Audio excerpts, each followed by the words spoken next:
எந்த தவறான ஆலோசனை கொடுக்கிற மனிதர்களாலும் அவனுடைய பிரயாணத்தை தடுத்து நிறுத்த முடியல. ஆமென் சொல்லுங்கள். நம்பர் 1, முதலாவதாக பெரும் காற்று அவனுடைய பிரயாணத்தை தடுத்து நிறுத்த முடியல. நம்பர் 2, இரண்டாவது விரியன் பாம்பு அவனுடைய பிரயாணத்தை தடுத்து நிறுத்த முடியல.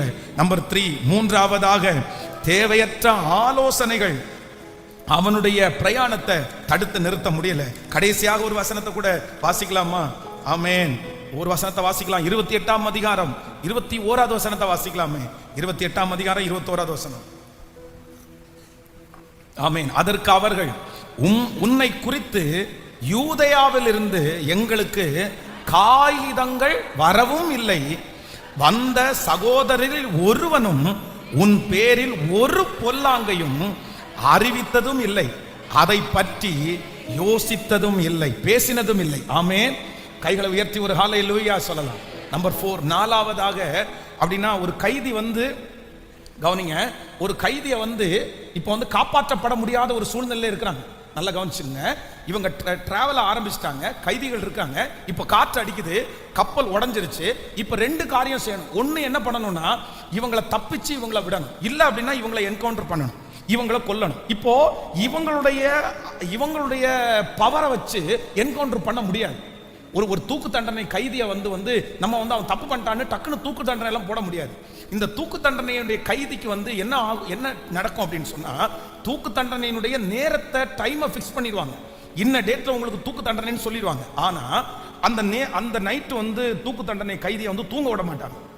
அவங்க தூங்காம போலீஸ் அவங்களுக்கு காவல் காக்கிறவங்க உட்கார்ந்து அவங்கள வந்து பார்த்துட்டு அவங்கள்ட்ட பேசிட்டு அவங்கள பேச்சு கொடுத்துட்டு, அவங்களுக்கு ஏதாவது லெட்டர் ஏதாவது எழுதணும்னா அவங்கள்ட்ட லெட்டர் எழுத கொடுத்துட்டு, அவங்களுடைய ஆசைகள் ஏதாவது இருந்துச்சுன்னா அதை கேட்டுச்சுன்னு, அது மாதிரி அந்த நைட்டு ஃபுல்லா தூங்க விடாம அப்படியே இருந்து காலையில அவங்கள கொண்டு போய் தூக்கு மேடைக்கு முன்னாடி நிறுத்துவாங்க.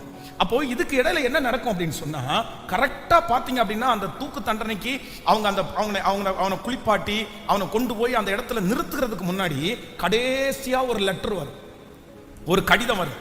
என்ன கடிதம் வரும் அப்படின்னு சொன்னா, தூக்கு தண்டனை அப்படின்னா கிராண்டட் சாங்ஷன் ஆயிடுச்சு அப்படின்னு வரும்.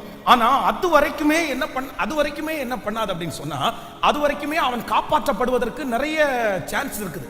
திடீர்னு பாத்தீங்க அப்படின்னா நைட்டு 12 மணிக்கு வந்துடும். என்ன வரும் அப்படின்னு சொன்னா, ஸ்டாப் பண்ணுங்க அப்படின்னு ஒரு ஃபேக்ஸ் வரும், ஒரு லெட்டர் வரும். ஏன் அப்படின்னு சொன்னா, இல்ல இன்னொரு சாட்சி வந்திருக்குது, இந்த பணம் இந்த மாதிரி தலைவர்கள் அரசியல் இந்த மாதிரி ஏதாவது இருந்துச்சு அப்படின்னு சொன்னா, இந்த மாதிரி தூக்கு தண்டனை விதைச்ச உடனே அங்க நடந்துட்டே இருக்கும், சொல்லிட்டே இருப்பாங்க. இல்ல யாராவது முக்கியமான ஒருத்தர் பேசி அதை ஸ்டாப் பண்ணுங்க, அதுல வந்து ஒரு எவிடன்ஸ் வந்திருக்குது, அதை நம்ம பார்த்துட்டு தான் அவனை தூக்குல போடணும்னு சொன்னா அதை அப்படியே ஸ்டாப் பண்ணுவாங்க. இந்த மாதிரி தூக்கு தண்டனை கைதிகளுக்கு நிறைய பேருக்கு என்ன வந்திருக்கு அப்படின்னு சொன்னா, லெட்டர் வந்திருக்குது. லெட்டர் வந்து அவர்களுக்கு வந்து அந்த லெட்டர் காப்பாற்றியும் இருக்குது, அதே நேரத்தில் அந்த லெட்டர் வந்து கடைசியில் வந்து இல்ல எந்த பிரச்சனையும் இல்லை அப்படின்னு அந்த லெட்டரை கடைசி வரைக்கும் நோட் பண்ணிட்டே இருப்பாங்க. நீங்க இந்த லைன்ல இருக்கிறவங்கள்ட்ட கேட்டீங்கன்னா தெரியும். இப்போ இவங்க என்ன அனுப்பியிருப்பாங்க அப்படின்னா, அந்த கப்பல் உடைகிறதுக்கு முன்னாடி கான்டாக்ட் பண்றதுக்கு அனுப்புறாங்க, இந்த மாதிரி என்ன பண்றேன்னே தெரியல அப்படின்னு சொல்லி.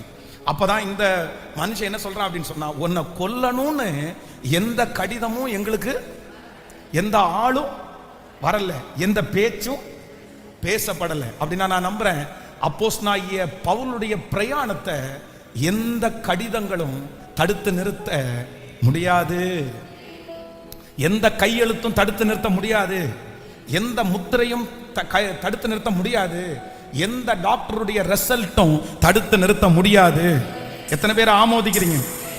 உங்க கையில கொடுக்கப்பட்டிருக்கிற அந்த லெட்டர், உங்க கையில கொடுக்கப்பட்டிருக்கிற அந்த ரிப்போர்ட், நான் கர்த்தர் தெளிவா வாக்கு கொடுக்கிறாரு, உங்க ஓட்டத்தை உங்க பிரயாணத்தை எந்த ஒரு கடிதங்களும் எந்த ஒரு ரிப்போர்ட்டும் இப்போ இயேசுவின் நாமத்தினால அந்த ரிப்போர்ட்டை கேன்சல் பண்ணுகிற கர்த்தர், அதை மாற்றி அமைக்கிற கர்த்தர்.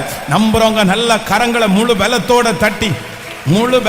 தட்டி உங்க பிரயாணத்தை ஆரம்பிச்ச தெய்வம் நிச்சயமாய் ஹல்லேலூயா நற்கிரியை தொடங்கினவர் அவர் நிச்சயமாய்